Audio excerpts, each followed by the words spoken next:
Okay, so in the last class we have started heredity की हमने शुरुआत कर दी थी और आज हम ऐसा करते हैं कि हेरिडिटी का जो अगला सेक्शन है हम उसके बात करते हैं।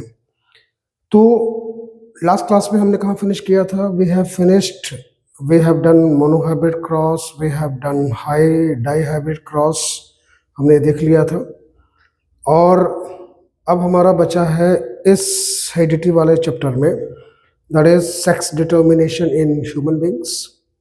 Then different types of definitions like difference between homozygous, heterozygous, allele and gene. Then we have phenotypic and genotypic ratio, and then we have the laws of inheritance, Mendel's laws of inheritance. उससे पहले मैं एक छोटी सी बात कहना चाहता हूँ कि पिछली क्लास में पिछला जो लेक्चर 1 हेरिडिटी का, उसमें एक छोटी सी मिस्टेक हुई थी, उसको आप प्लीज करेक्ट कर लेना। और वो ये मिस्टेक थी कि मेंडल ने अपना वर्क जो पब्लिश किया था that was in year 1866। Mistake मेरे से जो हो गई थी वो हो गई थी, मैंने 1886 लिख दिया था, उसको आप करेक्ट कर लेना। दैट इज, उसको आप देख लेना and that correction should be made. 1866 में Mendel published his work. Mendel published his work. I have written, यहां पर मैंने लिखा था 1886 लास्ट लेक्चर में, इसको करेक्शन कर लेना। That was not year 1886, that was year 1866। और बाकी रिमेनिंग एवरीथिंग was fine। इनके काम को रीडिस्कवर जब किया that was in year 1900 and his work was rediscovered। मैंने आपसे बताया था कि काफी लंबे समय तक इनके काम को कोई महत्व, कोई इंपॉर्टेंस नहीं दी गई। कितने इयर्स? Approximately 34 years. 1900 में अगर हम 1866 को माइनस कर दें तो 34 years. Look at it. His work got unnoticed. It means unnoticed तो हम नहीं कहेंगे, हम ये कहेंगे कि कोई इंपॉर्टेंस लोगों ने इनके काम को नहीं दिया for 34 years. In 1900 his work was rediscovered। मतलब इनके काम के ऊपर कुछ साइंटिस्टों ने और काम किया। किसके द्वारा?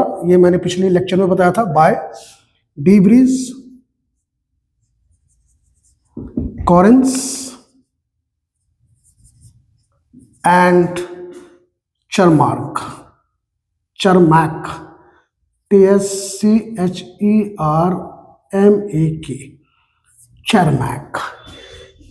इसकी स्पेलिंग को लेकर भी मैंने कहा था यहाँ पे CH या K में थोड़ा सा मैं डाउटफुल था, तो मैंने इसको भी करेक्शन कर दिया। That was Chermak। This is read as Chermak। De Vries, Correns and Chermak ने इनके वर्क को रीडिस्कवर किया था। अब इसके आगे की हम शुरुआत करते हैं, आगे का हम वर्क करते हैं। सबसे पहले हमने मोनोहाइब्रिड, डाईहाइब्रिड, पिछले लेक्चर को आप रिपीट कर लो और उसको अच्छी तरह से देख लो, बिकॉज वो बैकबोन है इस चैप्टर की। और उसके आगे का हम वर्क शुरू करते हैं, that is sex determination in human beings. उसके बाद फिर हम डिफरेंसेस करेंगे और फिर हम उस पोजीशन में होंगे कि मेंडल्स के लॉज की बात कर पाए। तब आपको अच्छी तरह समझ आएगा कि मेंडल के लॉज एग्जैक्टली क्या थे। हम थोड़ा सा रिवर्स प्रोसेस में करें, हम पहले मेंडल्स के लॉज नहीं पढ़ रहे हैं, क्योंकि पहले हम मेंडल के लॉज पढ़ लेते तो रटने वाली बात हो जाती, हमको समझ कम आता। तो वी विल डू नाउ। मैं हेडिंग डाल देता हूँ, the chapter is heredity and this is the second lecture on heredity. ये सेकेंड लेक्चर है, फर्स्ट लेक्चर आप उसको एक बार रीडिस्कवर कर लेना, आप भी उसको पढ़ लेना। So question is explain the sex determination in human beings. ये क्वेश्चन बड़ा बहुत famous question, this very famous question, board वगैरह में पूछा जाता है। Explain the sex determination human beings, means हम ह्यूमन बींग्स में सेक्स का डिटर्मिनेशन कैसे करते, क्या कहें कि अगर जनरल भाषा में पूछा जाए कि सेक्स डिटर्मिनेशन कहते किसको है, इसका मतलब है सेक्स को डिटरमाइन करना, the process of determining the sex of an individual. एक जब बेबी पैदा होती है तो या तो मेल होगा या तो फीमेल होगा, या तो मेल या तो फीमेल। अगर मेल है तो उसमें कुछ गैमेट्स होंगे, जीन्स हम जिनको कहते हैं गैमेट्स। तो मेल गैमेट जो होता है, यहां पे मैं कुछ आपको इंपॉर्टेंट चीज बता रहा हूं। ह्यूमन बीइंग में जो सेक्स डिटर्मिनेशन होता है, अगर बच्चा मेल है तो उसके गैमेट्स होंगे उसमें एक्स वाई टाइप का, X Y, these are gametes, ये एक्स गैमेट है या वाई गैमेट है। और अगर फीमेल है तो उसमें होगा एक्स एक्स, एक्स एक्स। इसमें सिर्फ एक्स गैमेट प्रोड्यूस होता है, फीमेल सिर्फ एक्स गैमेट प्रोड्यूस। अगर हम इसमें गैमेट की बात करें, इट मीन्स मेल के अगर हम क्रोमोसोम देखें कि मेल में कौन कौन से क्रोमोसोम होते हैं, ये सेक्स क्रोमोसोम कहलाते हैं। ये फीमेल का सेक्स क्रोमोसोम है, ये मेल का सेक्स क्रोमोसोम है। आपने पढ़ा होगा कि ह्यूमन बींग्स में 46 क्रोमोसोम्स होते हैं, 23 पेयर्स, उसमें से 22 पेयर्स तो ऑटोसोम्स होते हैं और एक सेक्स क्रोमोसोम होता है। यही सेक्स क्रोमोसोम्स सेक्स डिटर्मिनेशन करते हैं। तो किसका, फीमेल का या मेल का? मेल का सेक्स क्रोमोसोम सेक्स डिटर्मिनेशन करता है, मेल का सेक्स क्रोमोसोम। तो क्रोमोसोम्स की अगर हम बात करें तो फीमेल्स में होता है 44 ऑटोसोम्स प्लस ये सेक्स क्रोमोसोम एक्स वाई, और फीमेल में होंगे 44 ऑटोसोम्स और सेक्स क्रोमोसोम एक्स एक्स। ये क्रोमोसोम्स की कंडीशन है मेल एंड फीमेल में। अब अगर हम गैमेट की बात करें तो मेल में जो सेक्स क्रोमोसोम है वो गैमेट प्रोड्यूस करेगा। तो मेल में देखो आप, मेल में सेक्स क्रोमोसोम कौन सा है? मेल का सेक्स क्रोमोसोम है एक्स वाई क्रोमोसोम है। तो इसका गैमेट कौन सा प्रोड्यूस होगा? इसमें जो गैमेट प्रोड्यूस होगा वो एक्स एंड वाई, दोनों तरह के गैमेट प्रोड्यूस होंगे, एक्स एंड वाई। और अगर हम फीमेल की बात करें तो फीमेल में एक्स एक्स, दोनों सेम है, दोनों सेम क्रोमोसोम्स है, therefore they will produce only one gamete, that is x type.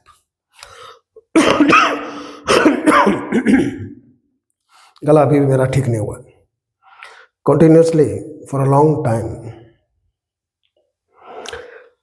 You got the point? अब देखो क्या होगा।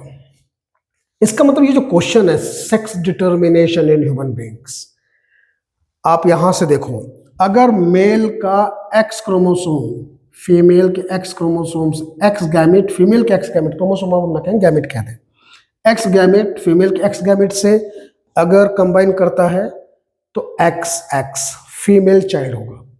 और अगर मेल का वाई फीमेल के एक्स से कंबाइन करता है तो एक्स वाई मेल चाइल्ड होगा। इसका मतलब है the type of sex determination in human beings is X Y type. कौन सा टाइप? एक्स वाई टाइप, क्योंकि मेल सेक्स को डिटरमाइन करता है, मेल के गैमेट्स सेक्स को डिटरमाइन करते हैं, फीमेल के गैमेट्स डिटरमाइन नहीं करते हैं। तो नॉर्मली हमारे कल्चर में कहा जाता है कि female is responsible for the type of child, male है या फीमेल है। नो, अब आप बताना सबको तो मेल इज रिस्पॉन्सिबल, जो पुरुष होता है वो रिस्पॉन्सिबल होता है कि जो चाइल्ड प्रोड्यूस हो रहा है वो मेल होगा या फीमेल होगा। तो सेक्स डिटर्मिनेशन को हम क्या कहेंगे? That is sex determination human being में अगर हम टाइप की बात करें तो कौन सी टाइप है? Type is X Y type of sex determination है।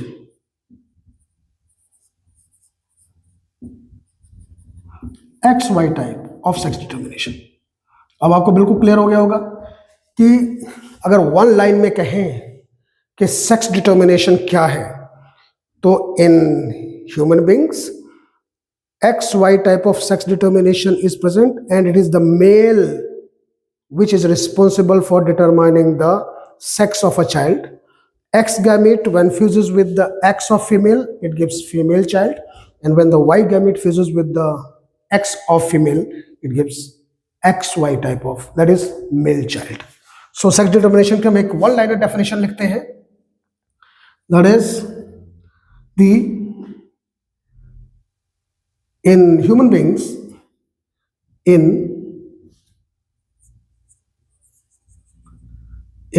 human, HUMAN, human beings, XY type of sex determination is present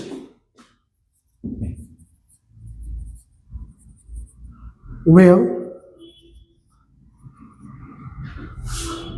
male XY determines the sex of the child. That is, when X gamete of male fuses with X gamete of female, it produces XX, that is female child, and when Y gamete of male fuses with X gamete of female, it produces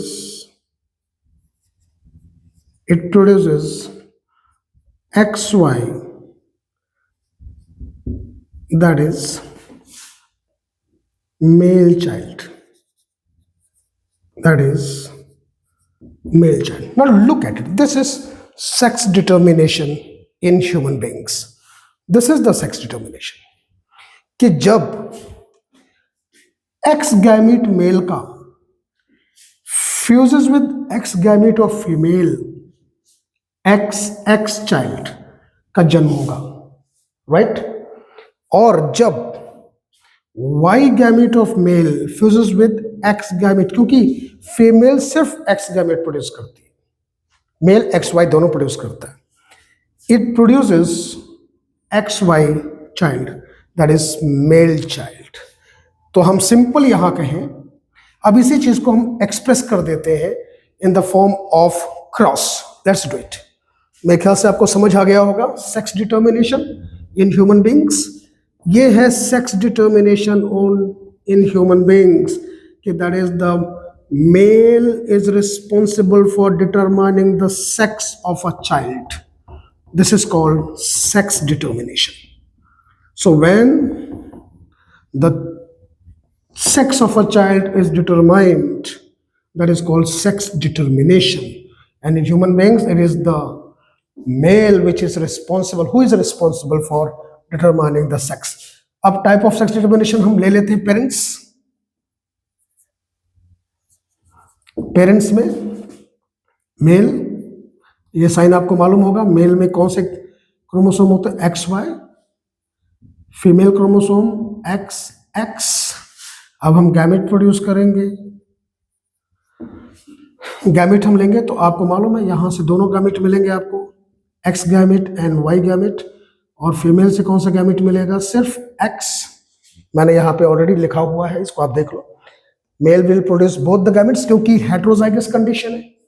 hetero means different, दोनों जो आपके alleles हैं वो different है। अब F1 generation, अब child की हम बात करें, पॉसिबिलिटी क्या है? एक्स जब इस एक्स के साथ कंबाइन करेगा तो एक्स एक्स चाइल्ड, और जब वाई फीमेल के एक्स के साथ कंबाइन करेगा तो X Y child. This is female child, girl child, and this is boy. Possibility क्या है? 50:50, 50% पॉसिबिलिटी है। There is a 50% possibility of a girl child का जन्म हो या बॉय चाइल्ड का जन्म हो। This is your sex determination in human beings. Is it right? अब एक क्वेश्चन है और उठता है, बड़ा इंपॉर्टेंट है, कि सेक्स डिटर्मिनेशन किस स्टेज पर होता है? हम किस स्टेज पर सेक्स को डिटरमाइन करते हैं? At fertilisation stage. तो इसको भी आप लिख लो, that is sex is determined, stage किस स्टेज पे हम डिटरमाइन करते हैं सेक्स को? That is sex is determined at fertilisation stage. जब मेल गैमेट, ओबियस है, देख लो, गैमेट में जब क्रॉस हुआ, फर्टिलाइजेशन हुआ, तभी तो चाइल्ड का डिटर्मिनेशन होगा। तो it is determined at fertilisation stage. This is your sex determination human beings. कभी भी है आप इसी तरह से लिख दे, आप पहला मेल एंड फीमेल और क्रोमोसोम्स लिखते हैं, फिर गैमेट कौन कौन से बन रहे हैं आप इसको इंट्रोडक्शन में लिख दें, डेफिनेशन जो मैंने बताई वो आप डेफिनेशन लिख दें, and then give this chart कि किस तरह से क्रॉस होता है और कौन सा क्रॉस है ये। अगर आप इसमें देखें तो एक तरह से एक एक ट्रेट क्रोमोसोमों में कर रहे हैं। Is it right? So this is about your sex determination in human beings. Now next, अब हम आएंगे डिफरेंसेस जो हमने पढ़ा है। हमने बहुत सारी चीजें पढ़ी, हमने बहुत से वर्ड्स यूज किए, लेकिन उन वर्ड्स के बारे में हम जान तो गए हैं कि जीन्स क्या होते हैं, एलिल्स क्या होते हैं, और होमोजाइगस का मतलब क्या है, हेट्रोजाइगस का मतलब क्या है, फिनोटाइप का मतलब क्या है, जीनोटाइप का मतलब क्या है, ये सब चीजें हम समझ गए। लेकिन इसको अब हम लिख के देख लेते हैं, सो दैट एग्जाम में अगर आपको ये क्वेश्चंस आ जाए तो आप इनको प्रेजेंट कर पाओ। So let's have the differences. So will start with the differences. हम सारे डिफरेंसेस की यहाँ लिस्ट बना लेते हैं, किस किस में हम डिफरेंस लिखेंगे। Will write the differences between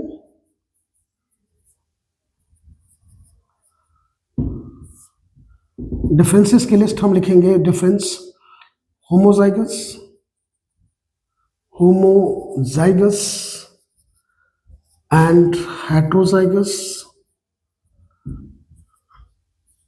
homozygous and heterozygous, homozygous and heterozygous, traits नहीं लिखेंगे, homozygous and heterozygous condition is right. Second, phenotypic, phenotype and genotype, homozygous and heterozygous traits, phenotype and genotype. Then gene and allele, right? तो homozygous and heterozygous हो गया, phenotype and genotype। genotype की spelling गलत लिखती, this is GE, genotype। is it right? और क्या बचा इसमें? phenotype, genotype, this homozygous, heterozygous, फिर लिस्ट बना लेंगे जो दिमाग में और आ जाएगा, that will form the list of that one. homozygous and heterozygous condition, we'll start with homozygous and heterozygous, right? So let's have a difference between homozygous and heterozygous. Homozygous condition and heterozygous condition. अब देखो, homozygous condition हम किसको कहते हैं? When identical alleles of a gene are present. Example के साथ हम करते हैं, एग्जाम्पल के साथ करते हैं। मैंने लिखा टीटी, आपको बताया था कि जीन्स पेयर में होते हैं, जीन्स में एक पेयर एलील्स होती है। ये जो जीन है, मैंने पहले लेक्चर में बताया था कि ये जीन है, ये टोटल ये पूरा जीन है, और इसके अंदर ये जो टी और टी है ये एलील्स है। तो ये ऐसी भी कंडीशन में हो सकती है और ये ऐसी कंडीशन में हो सकती है।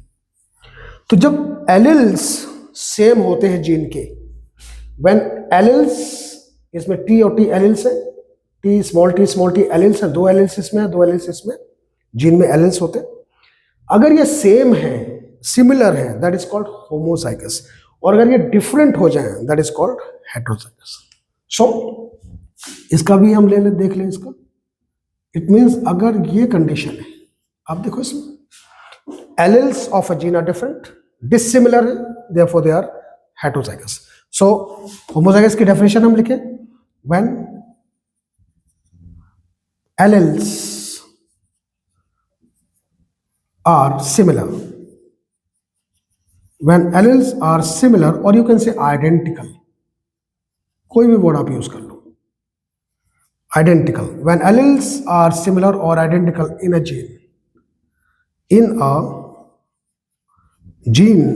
that is called homozygous condition. Is it right? And when alleles of a gene are different, when alleles of a gene are different, they are called heterozygous. अब आप यहां देखो, यहां पर कितने गैमेट्स आएंगे? अगर हम होमोजाइगस कंडीशन की बात करें तो how many gametes will get? We get only one gamete. इसमें से भी एक गैमेट आएगा। होमोजाइगस कंडीशन में सिर्फ एक गैमेट प्रोड्यूस होता है, single gamete. Is right. Heterozygous condition में टू गैमेट्स प्रोड्यूस होते हैं। Is it right? Heterozygous condition में two gametes are produced. So second हम डिफरेंस ले सकते हैं, होमोजाइगस में only single gamete is produced, single gamete is produced, only single gamete। आप खुद देखो ना, अगर होमोजाइगस कंडीशन है तो यहां से सिर्फ एक गैमेट प्रोड्यूस होगा, only single gamete is produced, सिर्फ एक गैमेट प्रोड्यूस होगा। लेकिन अगर हेट्रोजाइगस कंडीशन है तो two gametes are produced, two different gametes, two different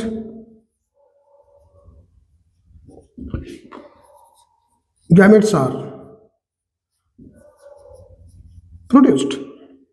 आप खुद देखो, ये आपका जीन है, इससे दो गैमेट प्रोड्यूस हो रहे हैं, capital T and small T. Look at it, two gametes are produce. I think this is clear to you. ये आपको क्लियर हो गया है कि इसमें दो गैमेट प्रोड्यूस होते हैं। Is it right? Any doubt? Sure. तीसरा पॉइंट हम लिख लें,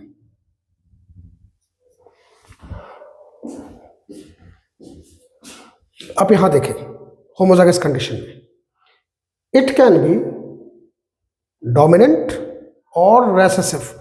अगर दोनों कैपिटल है या एक कैपिटल एक स्मॉल है, जैसे इसमें एक कैपिटल एक स्मॉल है, एलील्स आर डिफरेंट, तो दिस इज ओनली डोमिनेंट। यहां सिर्फ डोमिनेंट, हेट्रोजाइगस कंडीशन में सिर्फ डोमिनेंट स्टेज होगी, डोमिनेंट कैरेक्टर होगा। और यहां पर ये डोमिनेंट, और जहां पे स्मॉल स्मॉल आ रहा है दैट इज रेसिव। तो यहां पे एक डिफरेंस हम और लिखेंगे,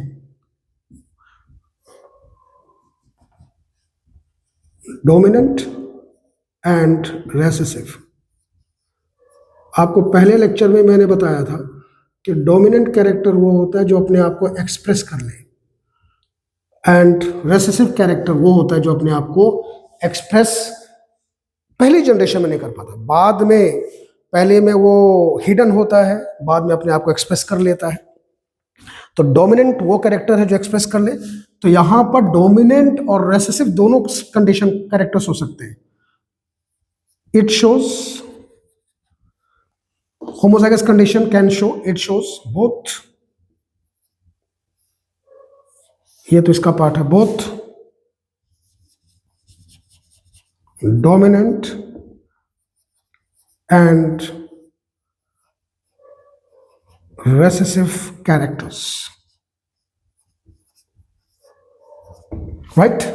And heterozygous shows only and only dominant, क्योंकि आपको कैपिटल टी अपने आप को एक्सप्रेस करेगा, स्मॉल टी एक्सप्रेस नहीं कर पाएगा। कैपिटल टी जो एलील है वो स्मॉल टी को हाइड कर देगा, उसको छुपा देगा, उसके ऊपर उसको सप्रेस कर देगा, we can say.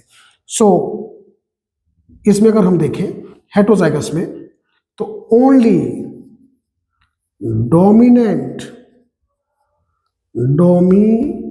NANT dominant character is present. I think, is it clear? This is your homozygous and heterozygous. मैं एक बार देख लूं, नीचे दिख रहा है? Yes, it is visible. तो this is your homozygous and heterozygous condition की ये बात है। अब हम नेक्स्ट इसमें देखते हैं, we will see the phenotypic and genotypic ratio. मैं इसको मिटा देता हूं। तो होमोजाइगस एंड हेटेरोजाइगस कंडीशन आपको समझ आ गई होगी कि होमोजाइगस में एलेल्स सेम होते हैं, हेटेरोजाइगस में alleles of a gene different होते हैं। आपको यहां से जीन और एलेल में भी डिफरेंस पता चल रहा है कि what is gene, what is allele का कंपोजिशन कैसे होता है। तो this is your homozygous and heterozygous. Homozygous में दोनों तरह के कैरेक्टर प्रेजेंट हो सकते हैं, होते हैं, dominant as well as recessive. तो डोमिनेंट कैरेक्टर वो होता है जो अपने आप को एक्सप्रेस कर ले, रेसेसिव वो होता है जो अपने आप को एक्सप्रेस नहीं कर पाता है पहली जनरेशन में, डोमिनेंट कैरेक्टर उसको सप्रेस कर देता है। तो आपको डोमिनेंट और रेसेसिव में भी डिफरेंस पता चल रहा है कि what is the difference between dominant and recessive. लेकिन उससे पहले phenotypic and genotypic, okay. So next difference is phenotypic character. Phenotypic character कह दो या phenotype character कह दो, PYP phenotype ही कह दो आप, that is more easier to understand. And genotype character.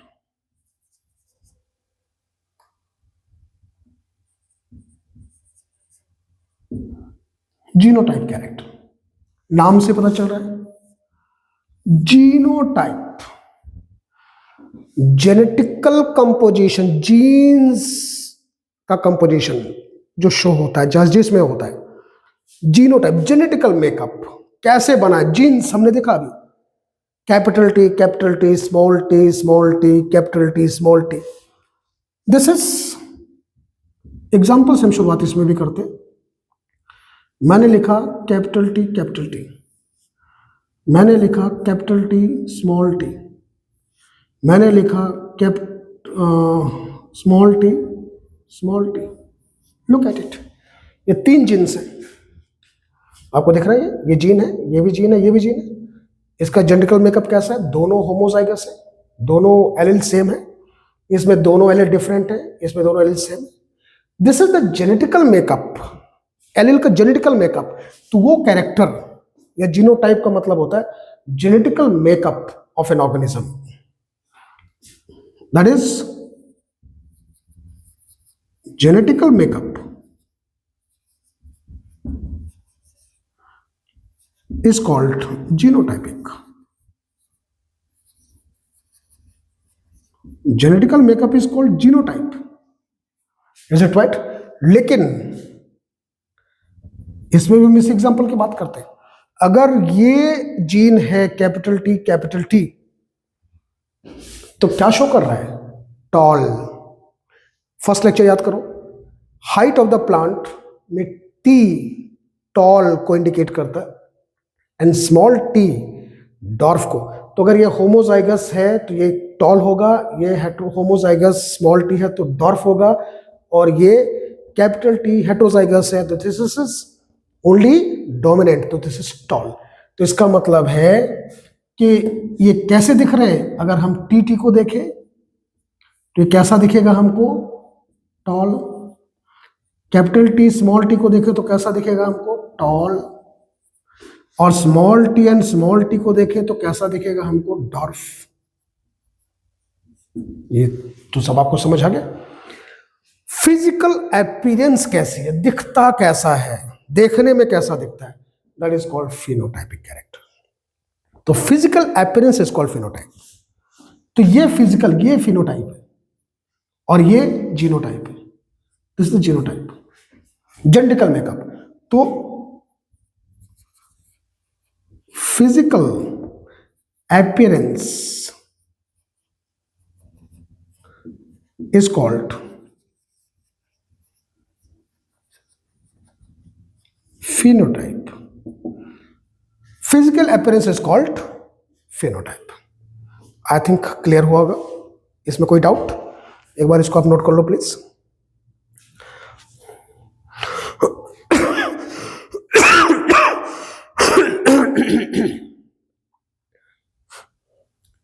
Is it right? अब एक बात आप देखो, आपको प्लांट टॉल है, डॉर्फ है, हाइट कैसी है, कलर कैसा है, जैसे हमने 7 कैरेक्टर लिए, कलर कैसा है, पोजीशन कैसी है फ्लावर की, सीड का कलर कैसा है, सीड का शेप, वो सब दिखता है। तो phenotypic character can be seen with naked eye. Genotypic character को आप डायरेक्टली नहीं देख सकते हैं, आपको माइक्रोस्कोप यूज करना पड़ेगा देखने के लिए, जीन्स को स्टडी करने के लिए। इसका मतलब सीधा सा है कि इसमें हम देखें तो phenotypic character it can be seen, it can be seen directly with eye, हम इसको देख सकते हैं। But genotypic character can not be seen directly, हम डायरेक्टली नहीं देख सकते। We require a microscope to see the genes. It can not be seen directly by eye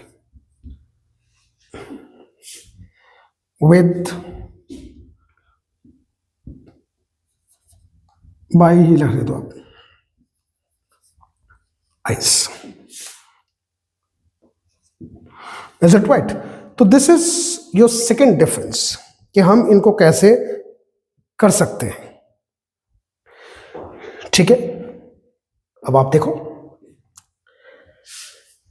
phenotypic character की अगर हम बात करें तो फिनोटाइपिक कैरेक्टर क्या हरदम सेम रहता है? क्या सेम रहता है? नहीं,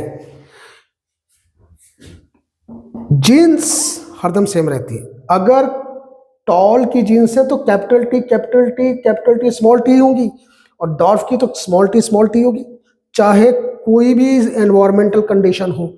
लेकिन फिनोटाइपिक कैरेक्टर एनवायरमेंटल कंडीशन पर भी डिपेंड करता है। जेनेटिकल मेकअप तो डिपेंड करेगा ही करेगा। इसका मतलब phenotypic character depends both on genetical makeup as well as environment, whereas genotypic character only depends on genetical makeup, it do not depend on the environment पे depend नहीं करेगा। so हम third point लिख लेते हैं। मैं ऊपर इसको मिटा देता हूँ, नहीं तो बहुत डाउन हो जाएगा, फिर दिखेगा नहीं कैमरे में। so it means phenotypic character depends on both genotype and environment. बहुत important point, बहुत important point. It means third point. It depends. Phenotype पूरा नाम लिखने से अच्छा it depends लिख देते हैं, ठीक है? It depends both on the genotype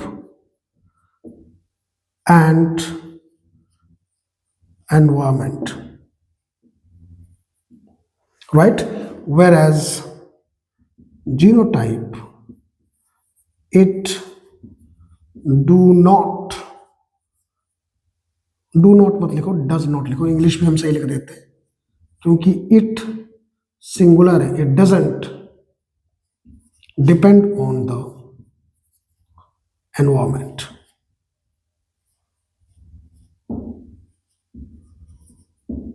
Is it right?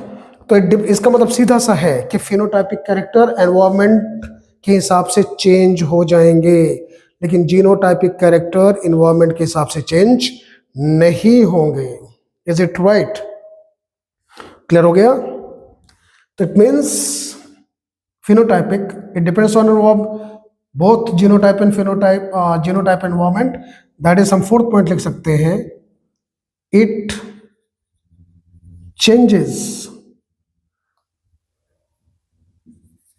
due to change in environmental condition,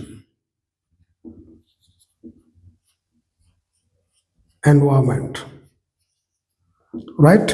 Whereas it doesn't change. It doesn't change. Clear हो गया? कोई डाउट तो नहीं इसमें? और हम क्या कह सकते हैं? Genotypic character is inherited from parents. What about phenotypic character? It is inherited but it has also effect of environment. तो इसका मतलब है फिनोटाइपिक कैरेक्टर के ऊपर सॉरी एनवायरमेंट का इफेक्ट भी होता है. सो नेक्स्ट पॉइंट हम लिख सकते हैं इसमें, फिफ्थ पॉइंट हम लिख दें कि genotype is inherited from parents. Genes inherit होती हैं डायरेक्टली. It is inherited. अब आपको इनहेरिटेंस पता है, inherited from parents.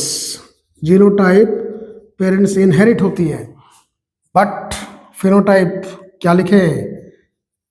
It is inherited from genotype plus environment. Environment, VIRONMENT. देखो, inherited from genotype and has the effect of phenotype. Environment, inherited from genotype. Genotype का के कारण तो होता ही है, लेकिन साथ में किसका इफेक्ट होगा? एनवायरमेंट का. तो हम ये कह सकते हैं कि phenotype is the result of genotype plus environment. Inherited word हटा देते हैं हम इसमें. It is the result of हम लिख देते हैं. It is the result of. So this is your genotype and phenotype. Is it right? अब जो नेक्स्ट है, नेक्स्ट को हम देखें, that is jeans and alleles. अब एक बात आप देखो, इतनी आपने जब होमोजाइगस पढ़ा तो आपने जीन्स और एलेल्स समझ लिया होमोजाइगस हेटरोजाइगस में. तो अब आपके लिए आसान हो जाएगा जीन्स को डिफाइन करना, बहुत आसान हो जाएगा. आपने एक चीज देखा कि जीन्स दो एलेल्स से बनते हैं. तो एलेल्स एक तरह से वेरिएंट हो गया जीन का. वेरिएंट माने वेरिएशन. अगर एलेल्स चेंज हो जाएंगे तो जीन चेंज हो जाएगा. वेरिएंट है वो. तो चलो डिफरेंस में लिख लेते हैं, देख लेते हैं क्या होता है. अगर आपको आ जाए differentiate between gene and allele,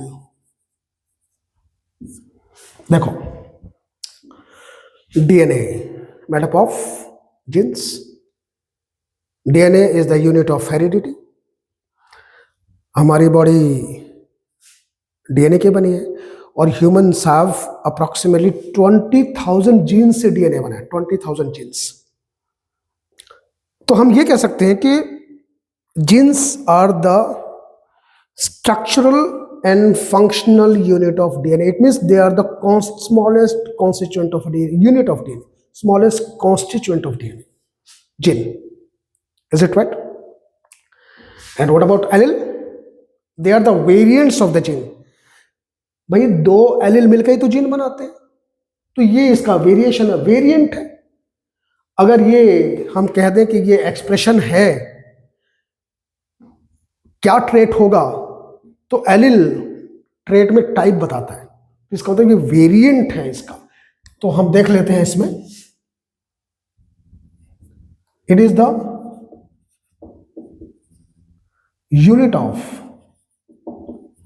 DNA, और you can say it is the structural and functional unit of DNA, smallest constituent of DNA. आप कुछ भी कह दें, gene, it is the smallest unit of DNA, it is the unit of DNA, it is the structure and functional unit of DNA.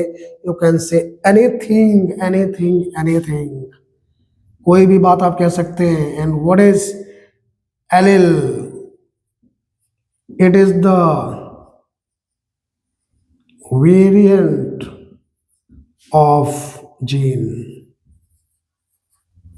ये gene का variant है, variant है। I think आपको समझ आ गया होगा, वेरिएंट कह दो, वर्जन कह दो। एग्जाम्पल के साथ हम बात करते हैं ना। आपने लिख दिया कैपिटल टी कैपिटल टी, आपने लिख दिया कैपिटल टी स्मॉल टी, आपने लिख दिया स्मॉल टी स्मॉल टी। आपको मालूम है capital T is a allele, small T is a allele, ये एलिल्स है। आपने यहां लिख दिया capital T capital T, capital T small T, small T small T. अब आपको मालूम है टॉल के कैरेक्टर्स हैं, they are genes. It is a gene, it is a gene, it is a gene. It means A gene is made up of two alleles. इसलिए हम कह रहे हैं कि allele is the variant of a gene, gene का variants है। इसका मतलब a gene is made up of two alleles. Is it right? Clear हो गया? सो सेकेंड पॉइंट क्या लिखते हैं हम? तो आपको पहला समझ आ गया point, it is the variant of gene, it is the unit, it is the unit of DNA. ठीक है,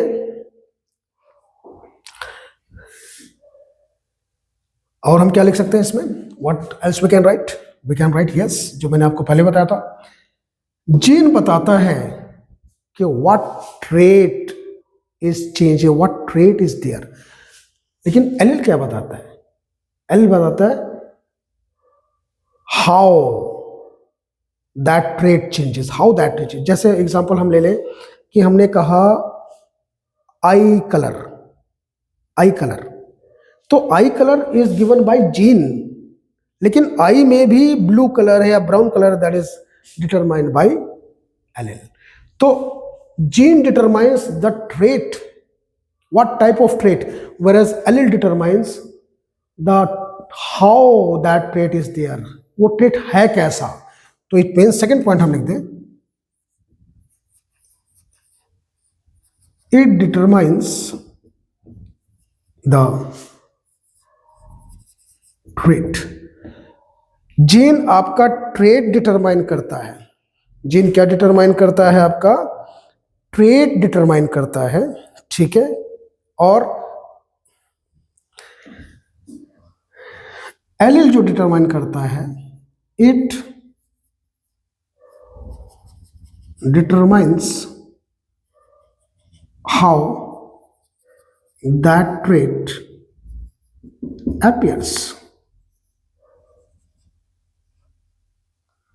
वो ट्रेट कैसे अपियर होता है, how the trait appears, and gene determines the trait, that is what that trait is, what that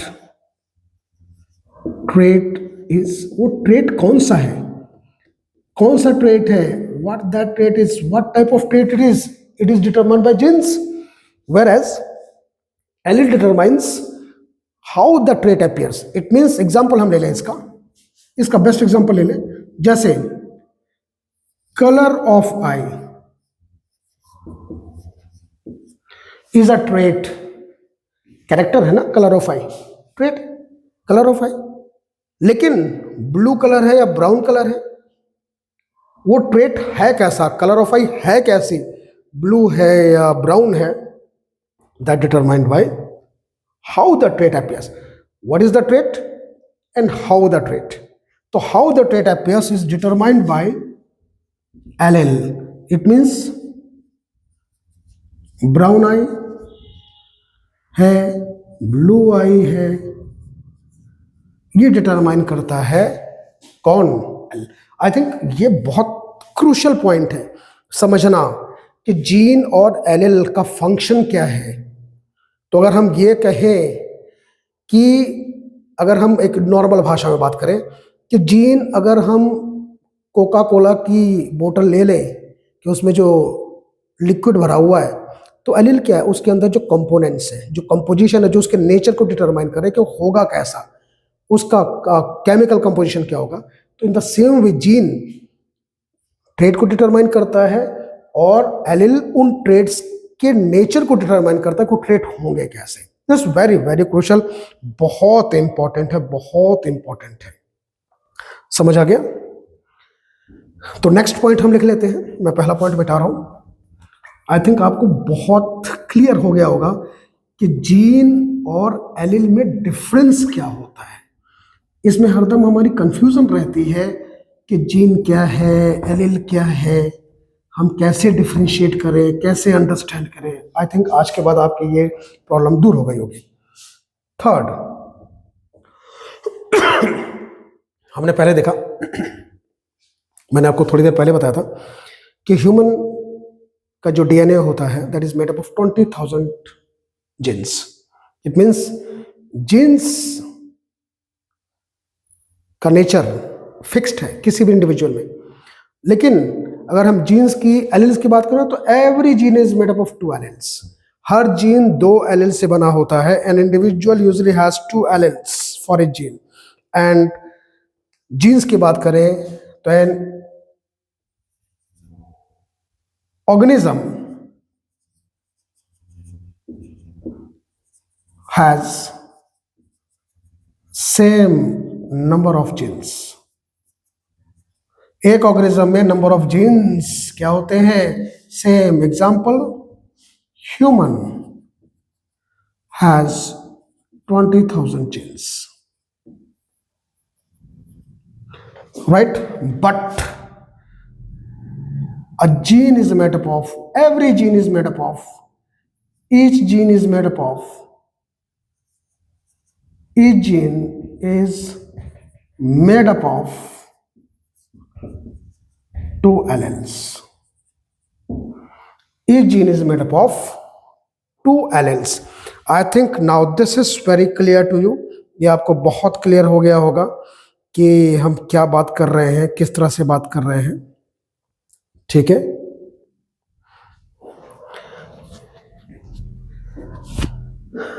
clear? So this is about your gene and allele. हम और भी difference लिख सकते हैं, बहुत सारे डिफरेंसेस और भी हो सकते हैं. कि जैसे एक ट्रेट है colour of I, colour of eye trait है, तो इस ट्रेट के लिए कितने जीन होते हैं, एक जीन ही तो होगा कलर ऑफ आई के लिए. टॉल है तो कितने जीन होंगे, एक. लेकिन हर ट्रेट के लिए कैरेक्टर एलील्स कितने होंगे, 2. Allele will be 2 but gene will be 1. इसको डिफरेंस में लिख दो. ओके, अच्छा डिफरेंस है, हम इसको लिख सकते हैं. We can write it. इसको लिखकर थोड़ा सा और चीजें क्लियर होंगी. कि every trait is represented by a single gene, but every trait is represented by two alleles. Yes, it can be written in difference. Fourth, each trait is represented by a single gene. Single gene हर trait को represent करता है, लेकिन each trait has two alleles. देखो, हर trait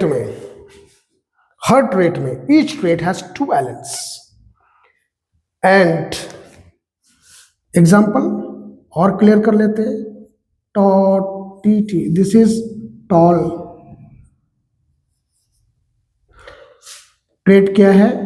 toll. Trait क्या है? Toll. कितने जीन हैं? 1. Is it right? ट्रेट क्या है? Tall. Each trait tall, gene 1. और इसको हम बात करें, इसी हम ट्रेट को ले लेते हैं. टॉल, एलिल्स आर, एक ये हो गया, एक ये हो गया, तो 1 + 1 = 2.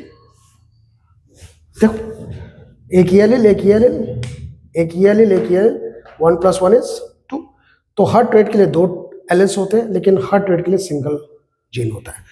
So this is all about your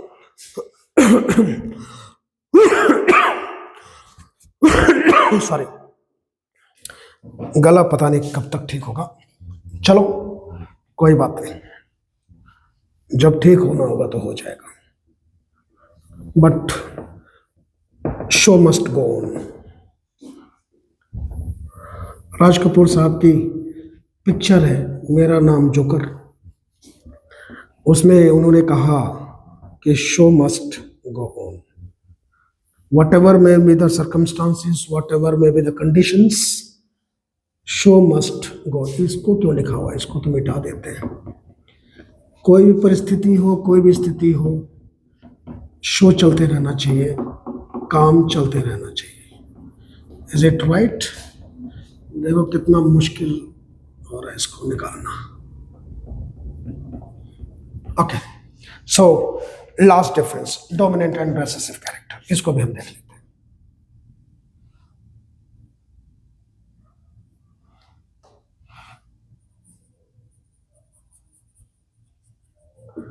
dominant trait या dominant characters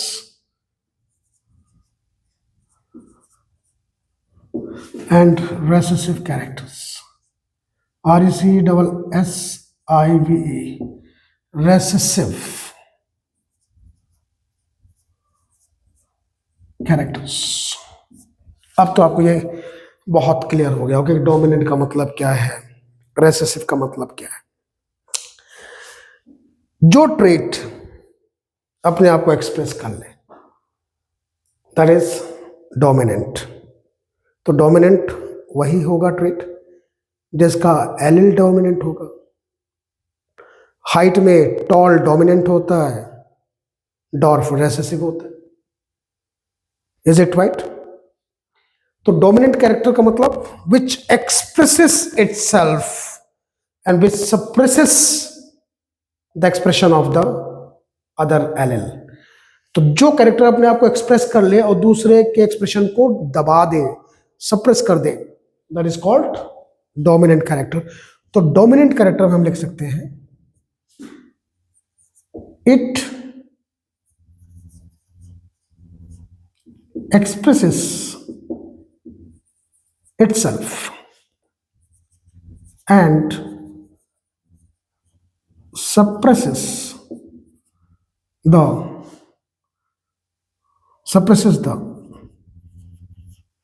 other character. It expresses itself and suppresses the other character. That is called dominant. Example के साथ हम बात करते हैं, कहते हैं सांच को आंच क्या। तो हम एग्जाम्पल ले लेते हैं, जैसे हमने कैपिटल टी को क्रॉस किया स्मॉल टी, इसका गैमेट आया कैपिटल टी, इसका गैमेट आया स्मॉल टी। इन दोनों को जब हमने क्रॉस किया, जब इनको हमने क्रॉस किया तो we get capital T small T, तो ये आ गया टॉल। ये देखो कैपिटल टी डोमिनेंट होता है, ये डोमिनेंट होता है, ये रेसेसिव होता है, आपको मालूम है स्मॉल टी रेसेसिव है, ये रेसेसिव एलील है, ये डोमिनेंट एलील है। तो देखो यहाँ पे कैपिटल टी ने अपने आप को एक्सप्रेस कर लिया, स्मॉल टी सप्रेस हो गया। यही एग्जांपल हम इसको यहाँ पे प्रेजेंट कर सकते हैं कि which is unable to express itself and get suppressed, that is called recessive. It is unable to express itself, जो अपने आप को एक्सप्रेस ना कर पाए, that is called recessive character. वो उसको हम रेसेसिव कहते हैं, वो रेसेसिव कहलाता है। इस राइट।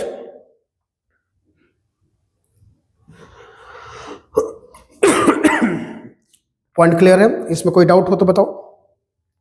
जो अपने आप को एक्सप्रेस नहीं कर पाता है, that is called your recessive. Second point, example यहीं से हो गया, small T is unable to express, that's वो इट इज रेसेसिव। ये अपने आप को तभी एक्सप्रेस कर पाएगा जब होमोजाइगस कंडीशन में होगा। होमोजाइगस हेटेरोजाइगस आपको मालूम है। डोमिनेंट कैरेक्टर या ट्रेट, अगर जीन होमो में है या हेट्रो में है, ये दोनों कंडीशन में अपने आप को एक्सप्रेस करता है, लेकिन रेसेसिव तब एक्सप्रेस कर पाएगा जब होमोजाइगस कंडीशन होगी। तो हम इसमें लिख लेते हैं, it expresses itself only when homozygous condition is present. Homozygous condition is present. ये देखो होमोजाइगस कंडीशन होगी तभी एक्सप्रेस करेगा, अदरवाइज एक्सप्रेस नहीं कर पाएगा।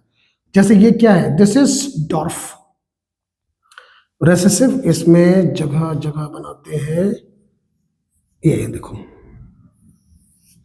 ये जीन ये डॉर्फ के लिए है, डॉर्फ रेसेसिव कंडीशन में आएगा। और this is for the tall, इसको हम थोड़ा और पीछे कर देते हैं, this is for the tall. अब देखो टॉल अपने आप को होमोजाइगस कंडीशन में भी एक्सप्रेस कर रहा है और हेटेरोजाइगस कंडीशन में भी एक्सप्रेस कर रहा है। टॉल देखो,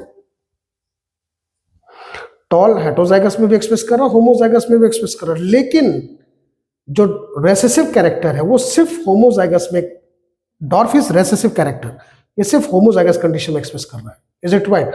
तो इस expresses only when homozygous condition is present, but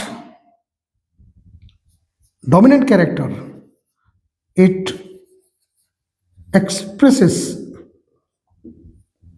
itself both in the homozygous condition and heterozygous condition.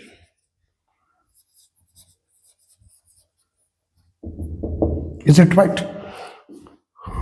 It expresses itself both in the homozygous condition and heterozygous condition. I think आपको ये समझ आ गया होगा।